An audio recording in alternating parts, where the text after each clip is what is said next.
What a wonderful world.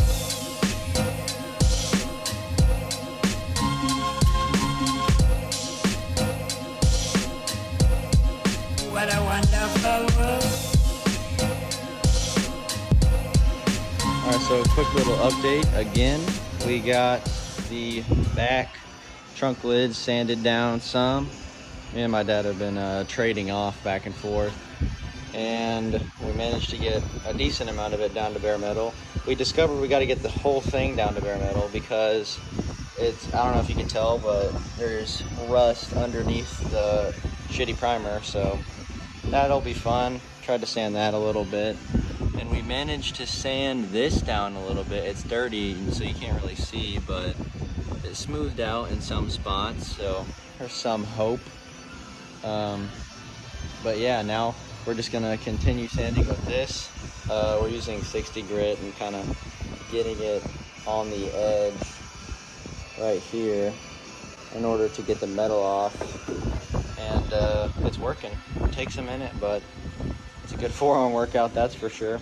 We'll try to get all this down to bare metal and then maybe paint it next weekend. We took the spoiler off. As you can see, I've been sanding down a lot of this stuff, trying to get it down to bare metal. And I think I'm gonna end up leaving this section just with some primer on it because it's flat, and also because there's no rust on this side. There's primarily rust underneath it on this side. So I think that side might be fine. There's a few iffy spots. I'll probably get down some more. All right, fellas, I left some of it just so I could show you guys, but this is what's underneath the shitty primer here. It's just a bunch of rust, you can see it. So I was gonna leave this, but I'll take all this part off because it's only on this side, and then this side looks good. So I'm just doing 150 grit over this to try to smooth it out. Then I'll probably switch to 220 for a final. All right, so we got all of this off. I spot checked some of this stuff some more. There's a few more spots I'd like to get down, but we got a lot of it done. A bit of a jump, but as you can see, we got our hands on a 6.0. It's in very, very good condition. The guy before it, we already know him, and actually he had this motor in a single cab truck that he has, and he just took it out because he wants something bigger. So he took super good care of this motor beforehand, before he put it in his truck. And as you can see, it's a super clean motor for it being an 02. There's pretty much nothing on the valve covers. He already took out all the broken bolts from the heads. Got 317 heads on it. And as you can see right there, 6.0. Now we're gonna start peeling some crap off of it. We're just gonna put it in as a temporary just to see how it fits and stuff like that. All right, and the motor's in. It only was like 30 minutes, if that. And we took the old headers off, plug wires, old motor mounts. Don't mind this, I know. They're the wrong motor mounts, but we're not actually gonna keep it like this. It's just so that the motor can sit somewhere because we don't have space in the garage. So the motor's just gonna sit right here for now to have a space, so it's not taking up a whole bunch of space. But it's good eye candy, it looks nice. So yeah, the LS swap Camaro gold digger's coming together. All right, so this is the day 2 of the 6.0, and we're going to start peeling off the harness and labeling it with this tape and Sharpies. So we actually know which plug is which, and just in case the Holly for some reason won't work out, we have the old harness. If it does work out, then we'll just sell the harness on Marketplace. Try to get some extra change for that. Yeah. Oh, this we're getting rid of too. But somebody already redid this. It's new. Oh, it is new. Yeah, we don't gotta have an evap on what we're doing. Evap or knock sensors, right? Yeah. So we gotta do a knock sensor delete plate. Yeah. Yeah, so all this stuff needs to come off anyway so we can pull the intake.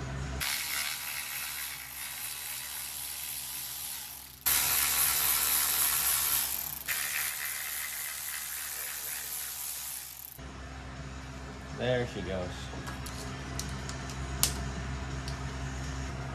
Wrong. Wrong.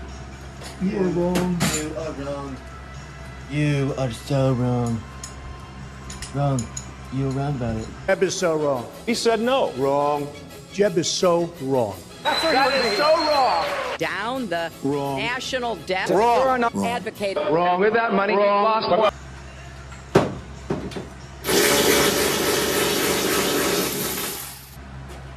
But nobody bolted it in down here on the front. Hell no, they didn't. Everybody hates those. Yeah. That's a good thing, though. Yeah. Less shit to deal with. Yeah, exactly. Parkour.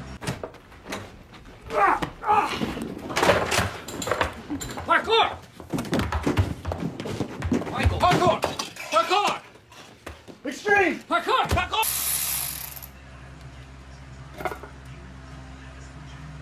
Sucker ain't been running in a while, huh? Yeah, it's been a minute.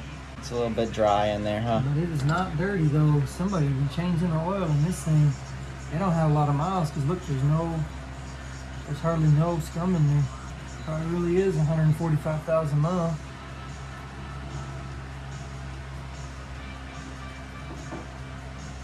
Oh,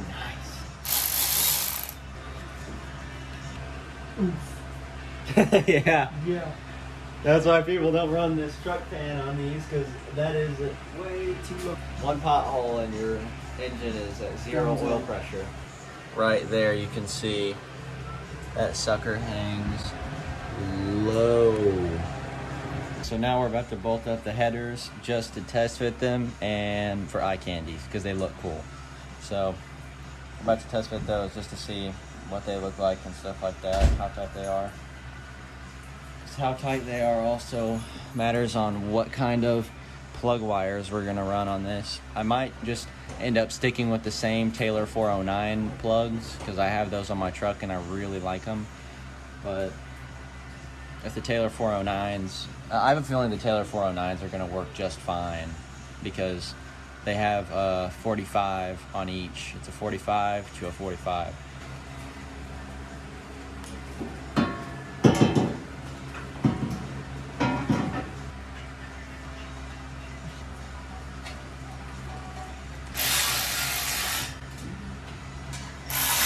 We got the headers on, as you can see.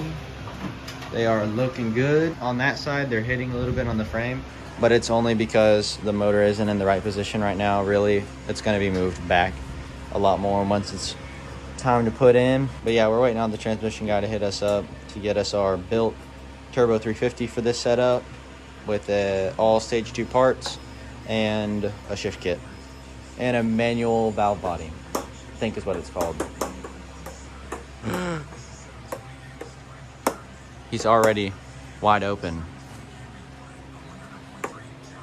Wow. We're definitely waiting on that Turbo 350. Doesn't matter because it'll be a while before this sucker's on the road. Still got to wire up the whole car, get all new wiring for it. Thinking about just going with the painless wiring system. And yeah, we just got everything sitting inside of the car right now, and the trunk is full.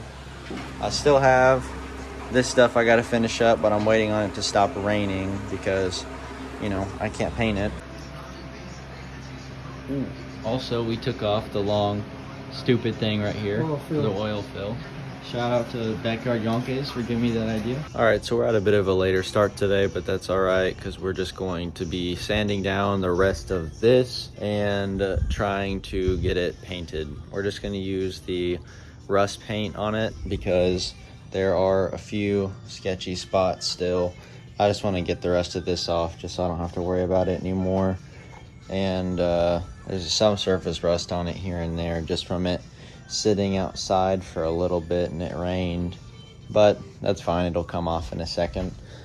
So yeah, that's what we're doing right now. This is probably going to be the end of the video for this pretty much once I get this done, and then we'll pick up on the next one. So let's go.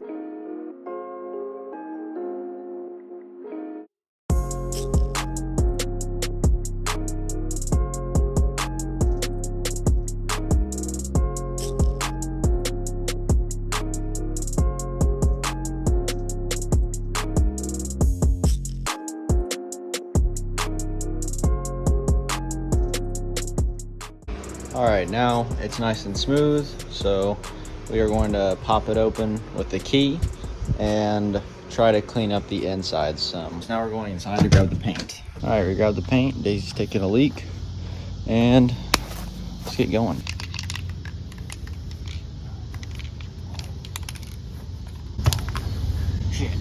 All right, so right now we are going to paint the back side first, so whenever we get overspray on the front, it doesn't matter.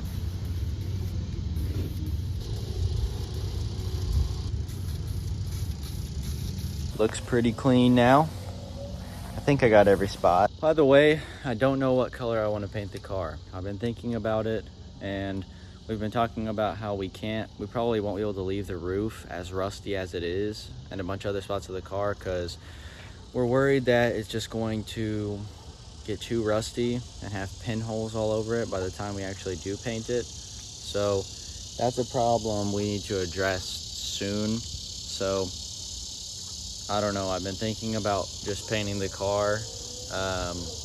I've tried to find different colors of gold, but they're really hard to find, and most are champagne. I'm not that big of a fan of champagne, so you know, if I'm painting the car, I don't want to do something I don't like, obviously. So I don't know, I'm kind of thinking about different colors. I'm thinking about indigo blue, maybe to match my truck. That'd be pretty cool, have two vehicles with indigo blue. I was also thinking about Nardo gray. Nardo gray is really cool, or gunmetal gray, or even white. That's always an option too. So let me know in the comments below what color I should do. Let me know your thoughts, which one looks best, because either way I want to have the black hood look with the black spoiler and maybe black bumper. Let me know what you guys think. All right, thank you guys for watching. Appreciate the support on the videos. Comment what else you think I should do, or just let me know what you think of the car, and be sure to stay tuned for the next episode, and peace out.